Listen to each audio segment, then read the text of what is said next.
of Nahda party and the movement, and his friends who returned with him from London and Paris and Germany. They will work in the society with full freedom at present, spreading the idea, because the problem is that if you close everything, if you have a cat in your room, a cat, not a human being, and you close everything for her, she can't go out, she can't eat, she can't drink, don't expect that she will be nice to you. So it is, if the more freedom we have, the more Islamist, political Islam will gain ground, and the people will follow that moderate Islamic Wasati version, and will not follow Al-Qaeda, and will not follow at all the violent or extremist groups. Robert Grenier. The more tribal, go ahead. The more tribal places you have, you can find some extremism because of lack of proper understanding of Islam. Yemen, Saudi Arabia, Libya, and such areas. Robert Grenier, then how concerned will the United States be about this ideology? Because we tend to talk a lot about Al-Qaeda, though it has appeared to have become, in the last few years, largely a franchise. Many people using the name Al-Qaeda, Al-Qaeda in the Maghreb, and so on, and so forth. It appears to have become more of a concept, less of an organization.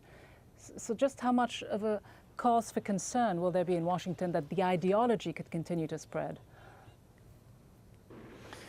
Well, yes, there are those who will remain firmly attached to the cause. I don't think there's any question about that. And yes, absolutely, the organization, such as it is much more of a franchise. It really doesn't have a very strong internal structure.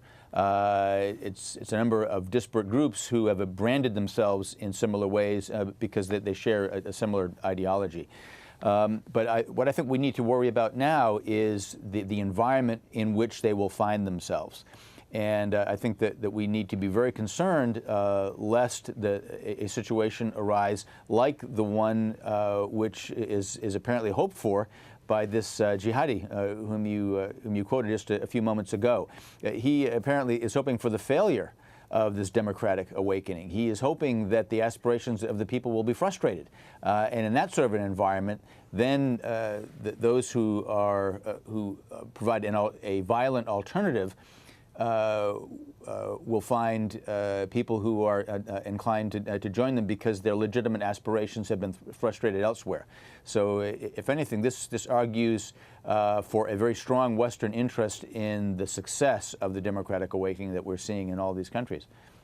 Phil Rees, what kind of model, though, do you think the U.S. has in mind when it says that it is ready now to embrace a bigger form of democracy and obviously to bring to the fold some of these religious groups? Does it have the Turkish model in mind? And give us a sense of the opposing dynamics that pull all of these different groups apart. Some people are under the impression perhaps that Al-Qaeda is close to the Muslim Brotherhood, but that's as far as it can, be from reality. Well, of course it is. And if you look at Rashid Ghannouchi, the head of the Ennahda party in Tunis, was raised earlier by Kamal. Look, he wrote some tracts sort of in the 1990s, are very influential for the Justice and Development Party in Turkey, that basically accepted what is in effect a Western model for democracy. And of course, their party is effectively Islamist rooted. And a lot of Arabs are looking at them as a means, as a model whereby secular and religious elements of society can live side by side. So I think that there are these new models. And I think people like the Muslim Brotherhood have now embraced democracy in a Western style. But many of their policies will not be liked by the West. I mean, without any doubt, they will bring in the tenets of Islamism. But equally well, if they're elected in, why not? I don't think that's a problem. And I think that the question about Al-Qaeda here, absolutely, if democracy is not allowed to flourish, Al-Qaeda will benefit. If you look back at the history, they were always splintering from the Muslim Brotherhood because the Muslim Brotherhood did not have power and they were conceived to be sort of useless. So they said, we have to pick up the gun to fight. That is, in a way, the narrative of the post-Hassan al-Banna period, the last 50 years. So unless that changes now, and if it changes, then Al-Qaeda will be weakened. If it does not, and if foreign interference is still seen to be there for the majority of people, it will strengthen the movement.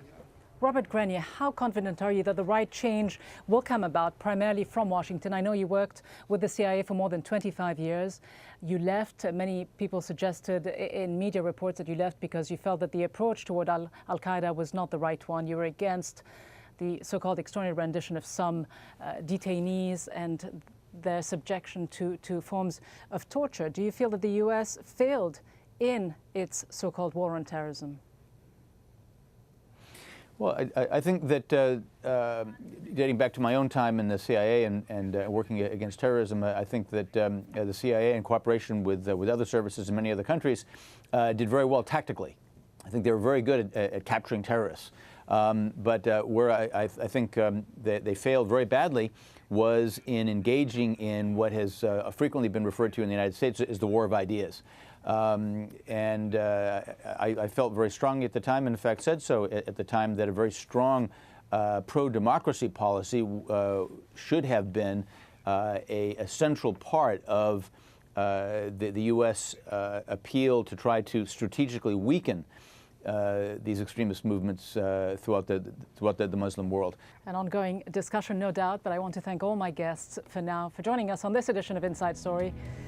Kamal Helbawi, Phil Rees and Robert Grenier, thank you all very much indeed for joining us. And thank you for watching. We welcome, of course, as always, your comments and suggestions. You can email them to us at insidestory@aljazeera.net. From me and the team, thanks for watching.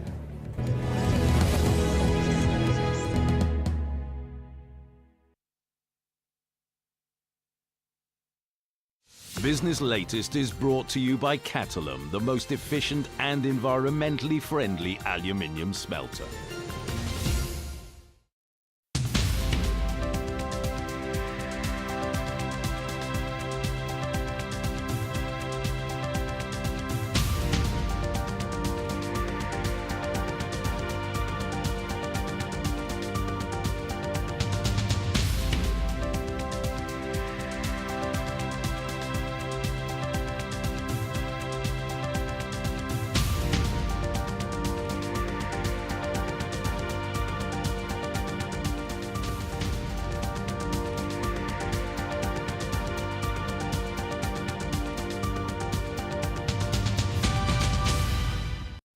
Business Latest is brought to you by Catalum, the most efficient and environmentally friendly aluminium smelter. All the news, all the time. AlJazeera.net/English. Thank you.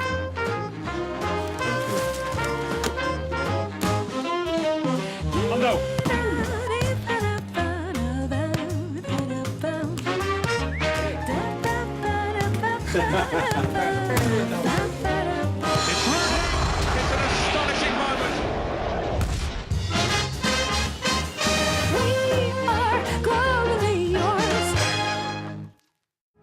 Mental disorders affect millions of Chinese citizens.